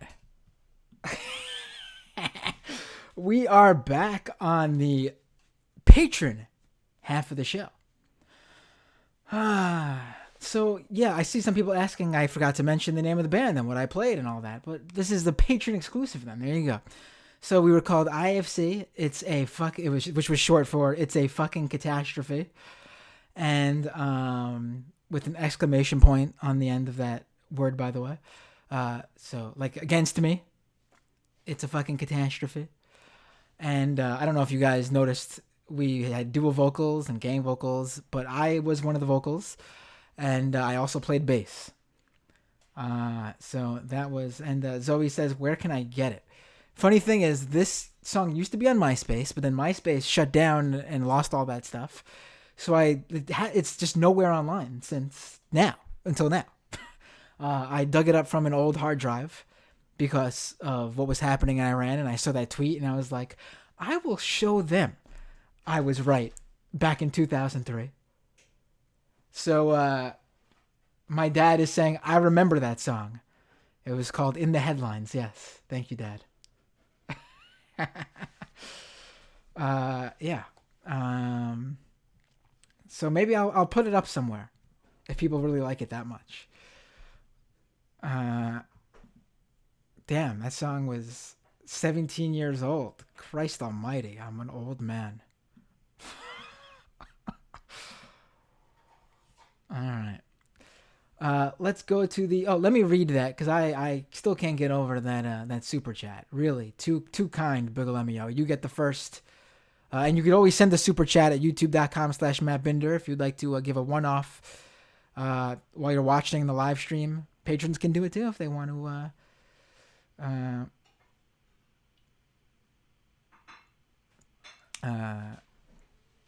Give an extra one-off. Bigelemio. Rania is a brilliant Middle East analyst and journalist, and she easily has the best clean and jerk and snatch Olympic lift totals of any member of the Gray Zone reporting staff. Great guest to start off the year, Matt. Honestly, have no idea if she's actually like a lifter and all. Is that true? But okay. Thank you. And I agree. She was a great guest, and I really look forward to having her on again. This is going to be a really good year already. I've already got some great guests lined up. Next week, I'll let you know exactly who, but I'm probably going to have like a progressive YouTuber on with me because next week's show is going to be a late night post-debate rundown because next Tuesday is the debate. The first Democratic primary debate of 2020. And what else? And then after that, it's not confirmed yet, so I don't want to announce it. But a very, in my opinion, a very important show. A show that's going to talk about not just online, radicalization in general, far-right radicalization. It's going to talk about white supremacy, and the guest is going to really, I think, be one that's going to provide some insight, and I think this show will provide a platform for that guest to hopefully talk about what she wants to talk about in a way that I haven't seen in terms of the depth and the amount of time dedicated to it, at least in a podcast or video form. I'm sure there's been some great pieces, written pieces, I should say. But I'm really looking forward to that one. It's a good teaser, right? Not going to tell you guys anymore, but you'll know what I'm talking about when I announce it. It's going to be a good episode. I'm really looking forward to it, and I appreciate because I know this person listens to the show now, actually. I appreciate her even considering coming on this show and putting herself out there to do this. Cool. So, you guys might know that next month, it's just a few weeks away, February 7th, Friday, I will be at a guest at the live Michael Brooks show in Brooklyn. It seems like all of your clamoring for myself to be added to that show pulled through, and I will be a guest on that show. And it's taken a while for them to put me on the official website venue page officially, but I'm on there now. I am officially going to be a Michael Brooks Show guest. It's going to be a great show. It's going to be, I think by the end of the show, everyone will be saying, oh, I really enjoyed the Michael Brooks Show starring Matt Binder.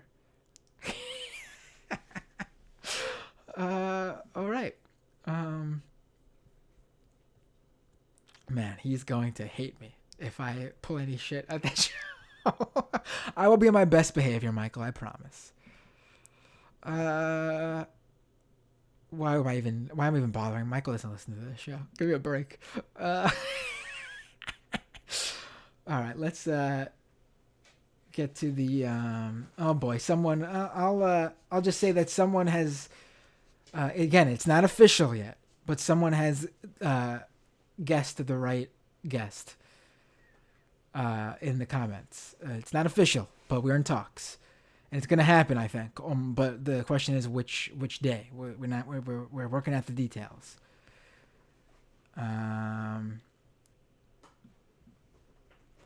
So yeah, let's get to your comments.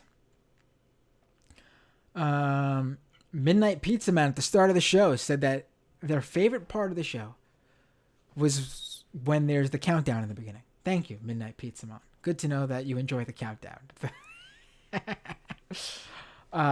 Yeah. Oh boy.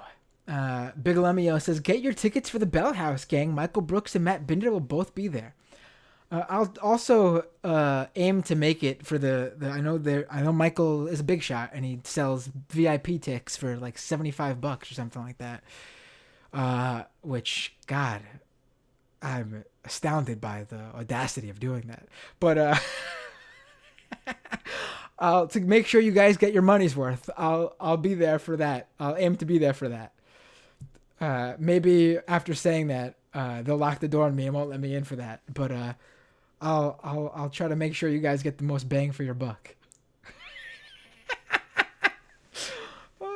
Grim says I won't give Michael Brooks anything. Oh, I'm not gonna get into that. Grim has his own beef right now with the. I'm not gonna.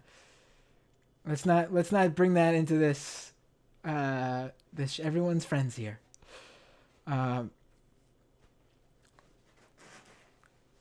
Zoe says, let's be clear here. Soleimani has American blood on his hands, but he was still a hero. Well, that's yeah. I mean, he surely fought ISIS. I mean, yeah. Bigalemio seems to be a big Rania fan. Well, good. I'm a big Rania fan. She was a really great guest.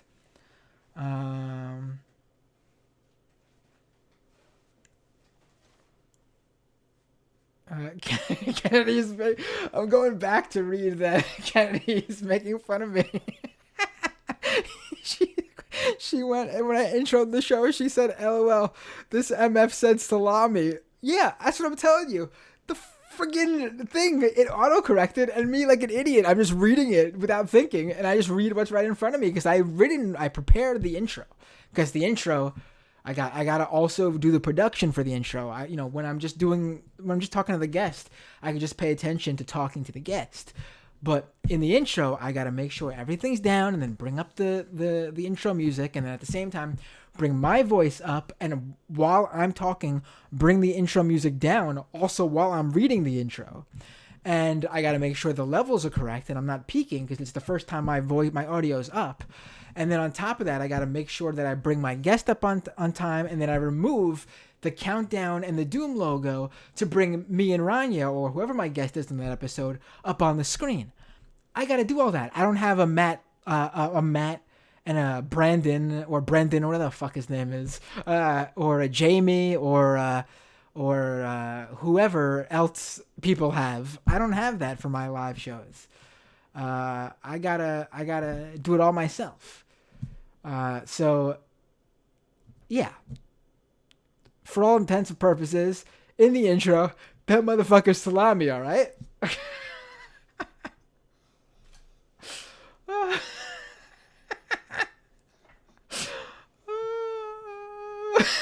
So he says, Birdie said the cat can have a little salami.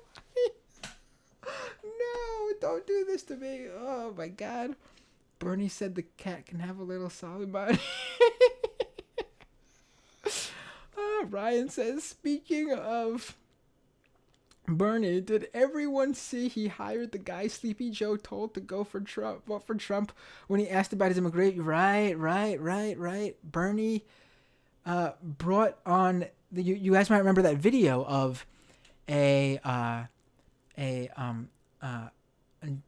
believe he's a Latino activist who's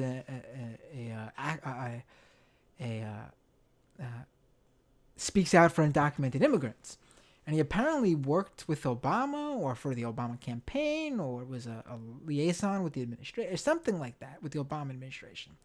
But he shows up at a Biden event to criticize the Obama administration's deportation of, Obama deported more undocumented immigrants than Bush. And I think than Trump still, yeah. And so he asks Biden to commit to not to have a moratorium if he was elected on day one, moratorium on deportations, not one more. And Biden refuses to commit and tells the guy to go vote for Trump. So Bernie went ahead and hired this guy as the Latino outreach coordinator in Iowa, I believe. It's a great hire. A great hire. That's the difference between Bernie Sanders and the other candidates. Bernie Sanders is creating a movement, and that movement has a campaign to elect him president, and the grassroots naturally is attracted to that campaign and that movement. Like I see the never Bernie idiots on Twitter saying, "Oh, Bernie must have planted that guy at Biden, and it was always and Bernie rat fucked Biden with this, and it was always planned that way." No, that Latino advocate, that Latino man who's an advocate for undocumented immigrants. I'm not sure if he himself is undocumented or was undocumented or was an immigrant. I'm not 100% sure what his personal story is, but he's an activist of his own agency. And it just so happens that because he's an activist, he's attracted to the Bernie Sanders campaign. Not the other way around.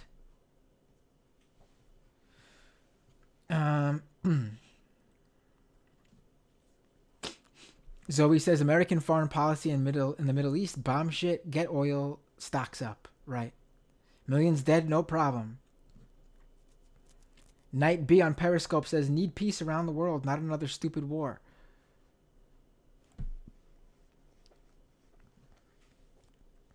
Champagne Kami says, damn, Rania Khalek, doomed is the bee's knees. Thank you, yes. Doomed is the bee's knees. Zoe jokes that we should only go to war with Iran under a democratic administration. Well, Obama didn't want to. And that's what the Iran deal. Listen, a lot to criticize Obama for. But the Iran deal, it was a defining moment for Obama in a positive way. And it goes to show you also that even the good Obama did was just so easily undone by the next administration.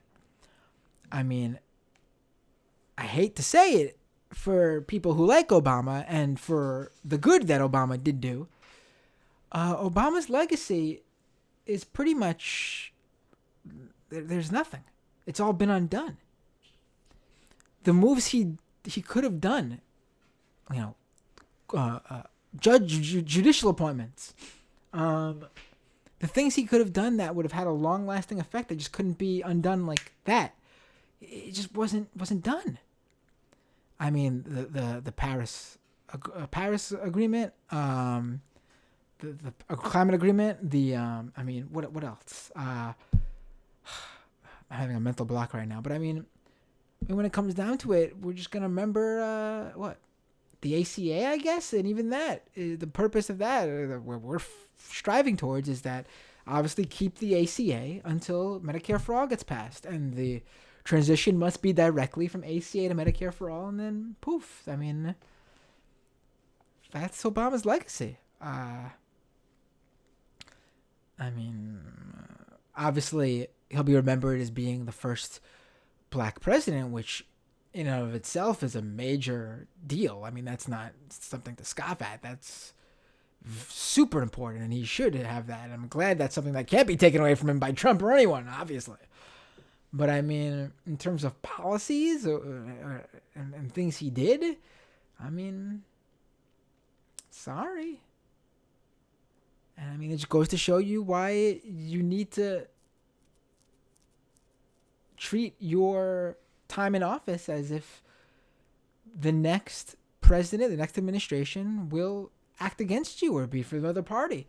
You have to do things that they can't easily reverse or things they can't change. Lifetime appointments, for example. Yeah. Well, that's how it goes, right? I mean,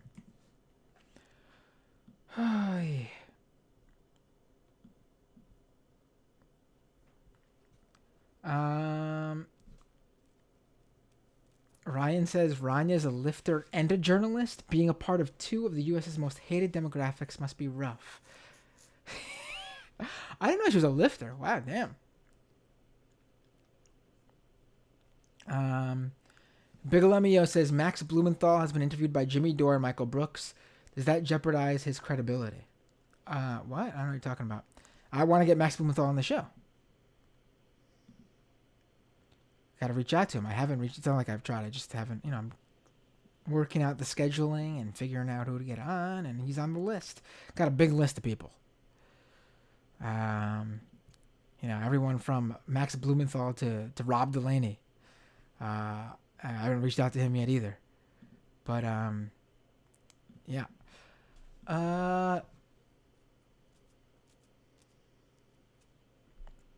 Zoe says Bloomberg sounds like he inhales balloons, right? That's my Bloomberg.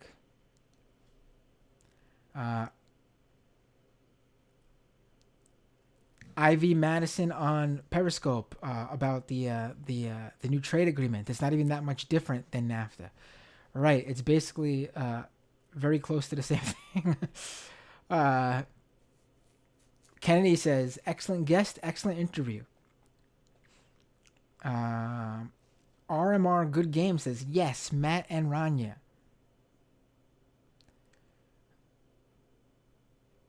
Ivy Madison says, I like Bernie, but the Midwest and the Rust Belt is not voting for a Democratic Socialist.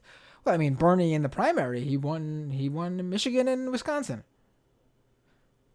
So, I mean, and as far as I've seen, I believe Bernie is ahead of Trump in general election polls in both Wisconsin and Michigan as well.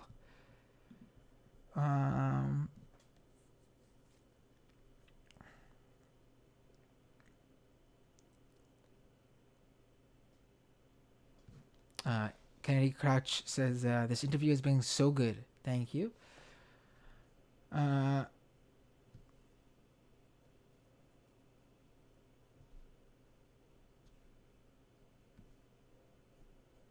Bigelemio says, when Bernie was debating Clinton in Brooklyn and he chastised Clinton's naked favoritism for Israeli policy and her lack of diplomatic parity for the Palestinians, it was like breathing fresh air. Yeah, I said it in the when we were talking with Ryan. I was talking with Rania.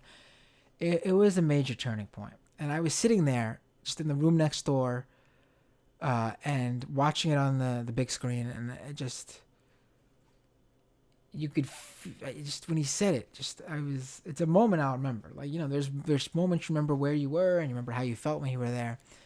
And I was just like, this is a big deal. And I remember Blake Zeff. I was with Blake Zeff is the former politics editor at Salon. He went to be the editor-in-chief of Cafe, which is where I was working when I was at the debate. And I was there with him, and I remember talking with him about it when it was happening, and we both looked at each other and were like, this is a big deal. This is big. And we were even sort of like, I don't even think it's going to be noticed how big of a deal this is in the moment. But yeah, it was a big deal.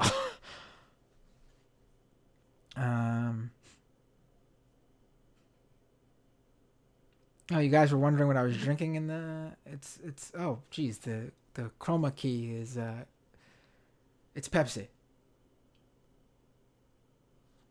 Uh, you guys know me and my soda advertising on this show. Um, Kennedy says Soleimani, but it's Soleimani, and he's for the ladies. I have no idea what she's talking about, but she said I made the exact joke the other day, but I don't care. It still makes me laugh. I'll accept it, Kennedy. Zoe says not just the Soleimani, but the Womanani, and the Sola childreny too. Okay, all right. Jeez, that's um. Zoe says Iran is the only country with Shia leadership. No, and Bill Lemio says actually Lebanon and Syria have Shia leadership. I'm not familiar. This is you got. Yeah, I know. I know that Iran is, but I'm assuming Bill Lemio is right. Let's keep going. Uh,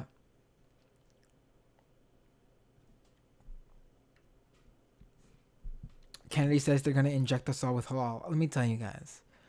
Okay, I've always eaten halal. Living in New York, you eat halal because there's it's nicknamed street meat because the street carts everywhere in New York City. I always ate it, but for some reason recently, in like the past few months, man, I have been on a halal kick. Holy shit! Like for some reason, the halal cart by me, there's a new halal cart by me, and new as in over the past few years. And oh my god, it's the best thing I've ever tasted in my life. It's this one uses the like they marinate it for like overnight in that I forgot the sauce. I think maybe like tikka masala or something like that. I believe it's an Afghani thing. And they marinate in that so like the meat is super tender and it's like the color of the chicken is red. And oh my god, it's so good. Jesus, Mary and Joseph. I'm in the mood for halal now. Wonderful. Uh-oh. The baby is awake. You guys might hear her, but it's okay. She's a good kid.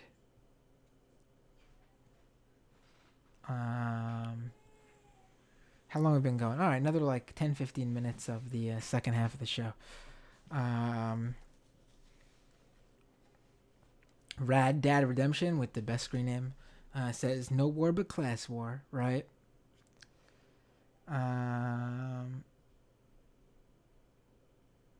We had some of the usual right-wing Periscope trolls, I see. Buzzball, for example, says Trump is going to win again. Karate says, why don't you guys move to Iran? You'd love it there. Zoe says, Periscope going wild tonight. Yeah, Periscope gives us a lot of fun. Yeah.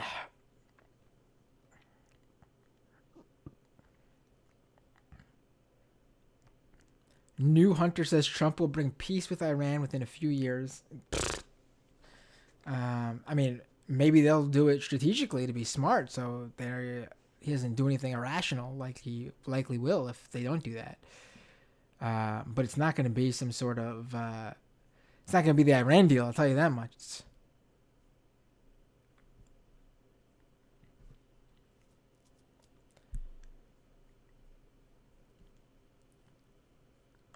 New Hunter says he's not a household name because few Americans are news literate. Well, he's not a household name because he wasn't that major a figure to the American people because he posed no threat to the American people living in the United States.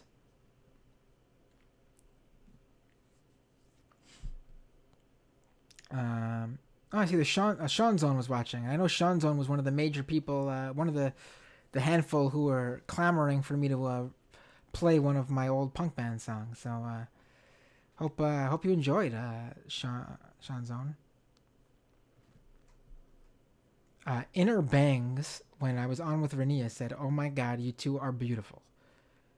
A Rania Binder sandwich. Well, are you saying you'd want to be in between us? Is that what you're saying? uh, and damn right, I'm gonna read a comment that calls me handsome and sexy for sure. Uh,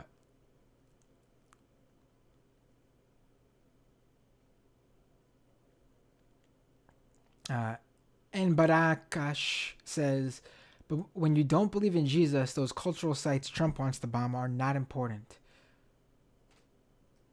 Right.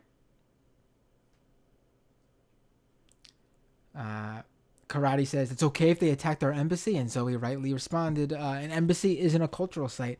Right. And also, they didn't attack the embassy. It's a different group of people.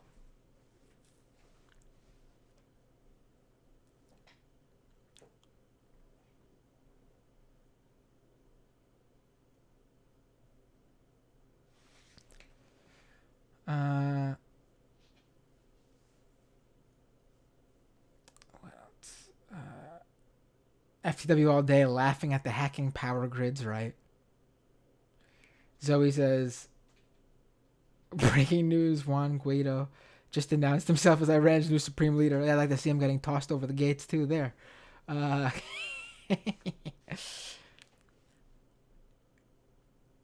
Ryan says, "The Ukrainian flight that Iran shot down, well, it's unclear, to be quite honest." So he says, "Didn't Boeing have like 40 plane crashes this year?" Well, they had two major, right? Last year there was two major flight crashes, right? But those planes have all now been grounded, I believe. Still, I know they were grounded, but I believe they still are. FTW says, "Does it matter? Doesn't matter if it crashed because of instrument jamming or if it got shot down by accident. Either way, Trump put those vents into motion." Right, and that's a good point. Ryan says, "Yeah, there's a report of another pilot in the airspace who saw the missile impact."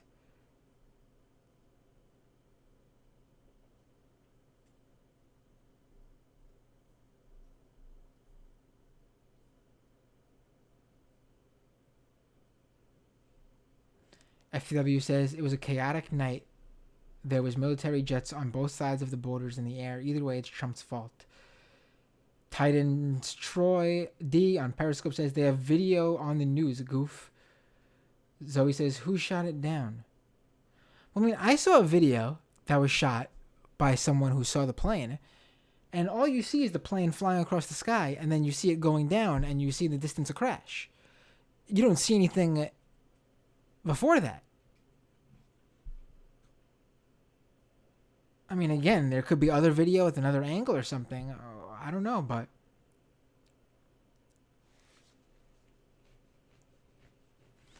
Michael says, "Why don't they have Rania on Majority FM?" I don't know.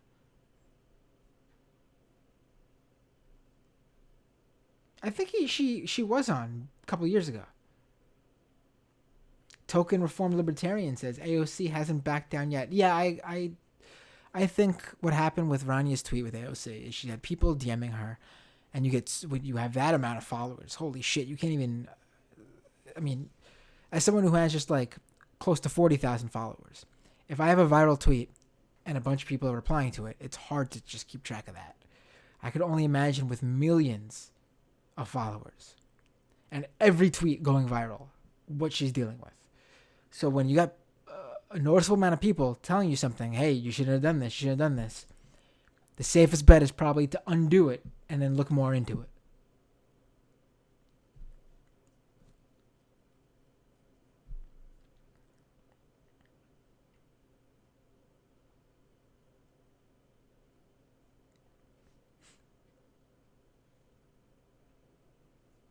FTW says Spencer's an opportunist, and Zoe jokes, "Oh yes, Spencer is a hashtag resist guy." Ferret, not pig, says ferrets for Bernie. I had a ferret once. So yes, they would definitely be Bernie bros.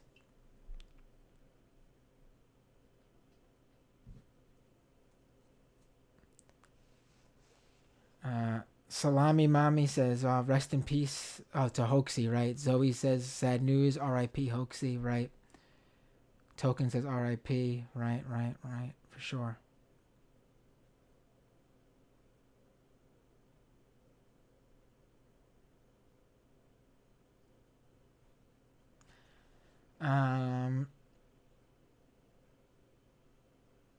All right. Oh boy, these are all. I'm gonna read these because, of course, I'm gonna read these. You know me and people telling me how wonderful I am. Of course, I'm gonna read this. This was the reactions. I'm now in the part of the chart. The reactions to my old my band song. Zoe, OMFG, yes, Punk Binder. Salami says, oh hell yeah. Um, Champagne Kami, oh my god, hell yeah, punk rock time. Happy 2020, says Token. Time to rock out, baby, says Zoe. Jay Jerubis, what was the name of his band? It was IAFC. It's a fucking catastrophe. Champagne Kami, what does Matt play? Is he a drummer like me? Nope, bassist and vocals. And then after that band, I was in a few more smaller bands. And I was just vocals in those bands. But I enjoyed playing bass a lot. Token says, I could never learn drums. Yeah, neither could I. Drumming is hard. Champagne Kami says, damn, this song slaps. Why, thank you. Tony says, this song needs more volume. Oh, was it too quiet? I'm sorry. Salami says, this decade is going to be wild. Zoe says, we need more punk. Hot Mustard Gas is a good song, by the way. Champagne Kami says, oh, snap, breakdown. Salami, hell yeah, this song rips. Token says, need a mosh icon. Zoe says, where can I get it? I should put it on iTunes, shouldn't I? I'd probably have to run it by, well, fuck it, I could just put it on iTunes myself. I fucking have that shit. I was the, along with the being bassist and vocals, I was also, like, the business guy of the band. I hate saying it, but I was the one who, like, booked the shows, make sure everyone got there on time, dealt with the venues, and made sure everything was running smoothly. I also wrote the most of the lyrics, if not all the lyrics, and wrote how the vocals were done when the other singer helped with that too. And then drummer and guitarist were sort of like the musical talent. I mean, I helped them make the songs too, but they were like the real talent with the they were actually really good guitarist and drummer. I'll give them that for sure. I was a decent bassist. Much better composer, I guess you could say, in terms of like, oh, this should go like this, and this is where the gang vocals come in, but they were the actual. I wasn't the greatest bassist in the world.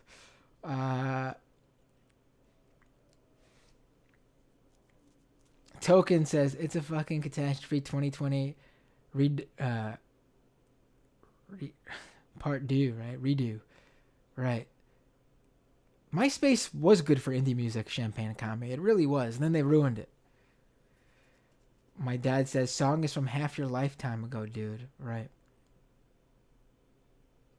Ryan says, the left needs more lifters. Chad Vigorius can't do it all on his own. I always wanted to go to pro wrestling school.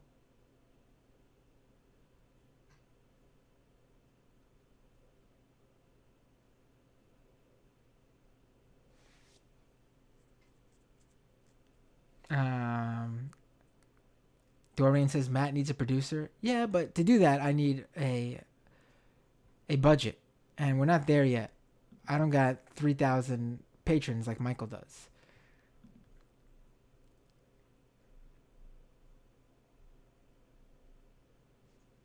My dad says be nice to Brendan, right?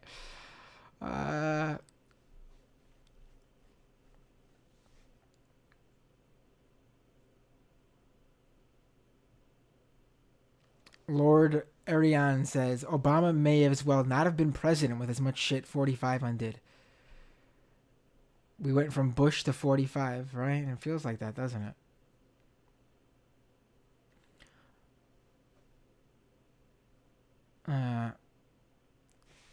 Heisenburn says, without Bernie, Democrats are just passive-aggressive Republicans.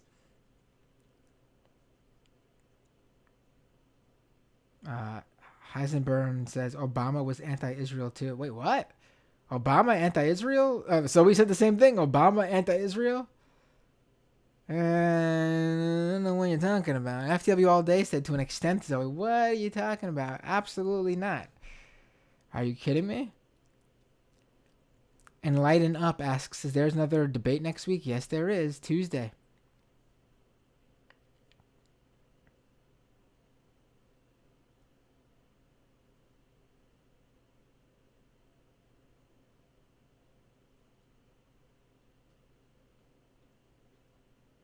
Zoe says tikka masala is Indian. Right. It was something that sounded like that, at least. I remember I asked my halal guy, who I'm very friendly with. Me and him are like good buddies now. Although he keeps getting one of the orders that I do wrong. But we'll get there. But he's calling my son, my 4-year-old, his nephew. Which I love, by the way. But I asked him what makes the chicken like that red color, and he told me, and I thought it was something like that. I have to find out what exactly, but man, it's fucking good. It's delicious. Sean Zone, this is what I wanted to say. IFC forever. I loved it, Matt. Much love. Thank you. Glad you liked it.